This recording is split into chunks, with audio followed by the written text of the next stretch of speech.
Sunrise, we begin at 5 a.m. with breaking news out of Sydney's western suburbs, where a Christian bishop and worshippers have been stabbed in a terrifying incident that was streamed live around the world. The tragedy overnight prompted thousands of people to take to the streets across Fairfield, rioting and forcing police to hide behind their cars as bricks were thrown, injuring several officers.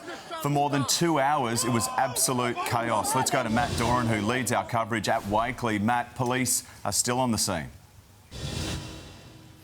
Shervo, they are, and they've been here, in fact, in unprecedented numbers. What's known as a Signal 1 was declared here last night. What that means is that every available police unit across Sydney was scrambled here to this church to try and respond to what was going on. Now, if people are waking up this morning horrified by what took place inside this church, a 15-year-old stabbing a bishop during a service that was live streamed online, perhaps they'll be equally horrified by what took place on these streets afterwards. A mob of thousands of people gathering here and demanding retribution. Then, unfathomably, what they did was turn on police. A prominent Christian bishop under attack inside an Assyrian church. Worshippers leaping to his defence. Outside, as visions circulated on social media, tension soared, emotions running high. Thousands of angry men and women filling Fairfield streets, the riot squad called to the scene. Many officers soon becoming the target themselves. More than 30 vehicles are believed to be damaged. Inside the church, the alleged attacker pinned to the ground for hours. Police have initially spoken to the young person. Again, his injuries are quite severe in his hand. He's fairly upset and fairly distraught.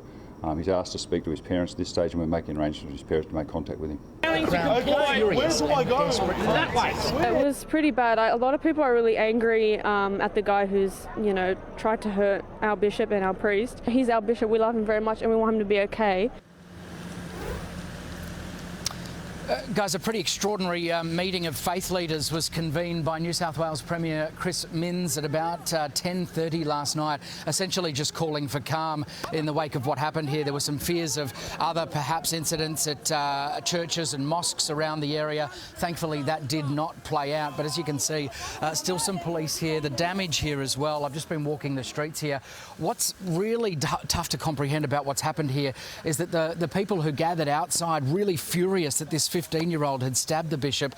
They've then gone through a lot of the homes in the area, breaking in and stealing weapons, which they've then used to attack police. What we understand is that 2 police are in hospital. One of the police, a constable, I understand, has suffered a broken jaw as a result of being attacked with a fence picket, which is just so difficult to wrap your head around given what police have done in this city over the last few days and what they've done here as well to protect, in essence, the alleged offender here at this church. Yeah, so why they turned on police is just beyond anyone's comprehension after what happened here. Is anyone explaining how that on earth came about?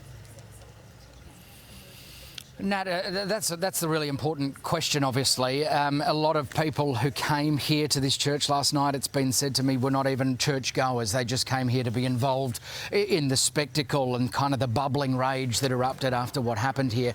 So that's something. And of course, there is as well the emotions running high for the churchgoers. The parishioners here who were pretty brave, it must be said, in rushing this 15-year-old and tackling him to the ground, during this unfolding was pretty special as well. But why this played out outside is going to be a really big issue, and there's going to be a lot more charges pending here. They'll use polar vision, they'll use vision from all the mobile phones that were running here during this incredible, I don't know if you call it a riot, certainly it was a furious mob, to try and identify the offenders, and they'll be charged, no doubt. Hard to think that crowd would realise that it was a 15-year-old, the alleged attacker of that incident. This was streamed worldwide on YouTube.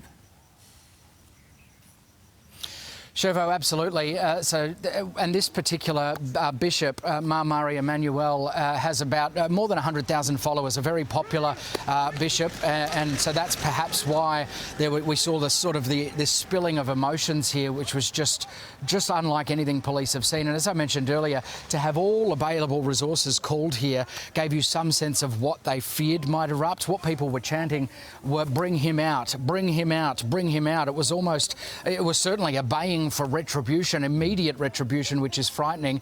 That 15-year-old has now been taken to an undisclosed location. Fears remain for his safety, as you can understand. Also reports that Liverpool Hospital was placed into lockdown for a period last night, which will give you an idea of just how volatile this situation was. OK, so do we know... So if you say the 15-year-old has been taken to an undisclosed location, is he in hospital? Do we know his condition? And do we know the condition of the bishop? We do, Nat. So the 15-year-old alleged attacker here, we know that he has suffered what's been described to me as severe injuries to his hands. It's unclear to me at this stage whether those injuries were incurred during the attack itself. There were also some suggestions that people tried to rush him and inflict injuries after the initial attack. So that's still to be played out. I must stress that is unclear this morning. Police have said that he's incredibly emotionally distressed, the attacker.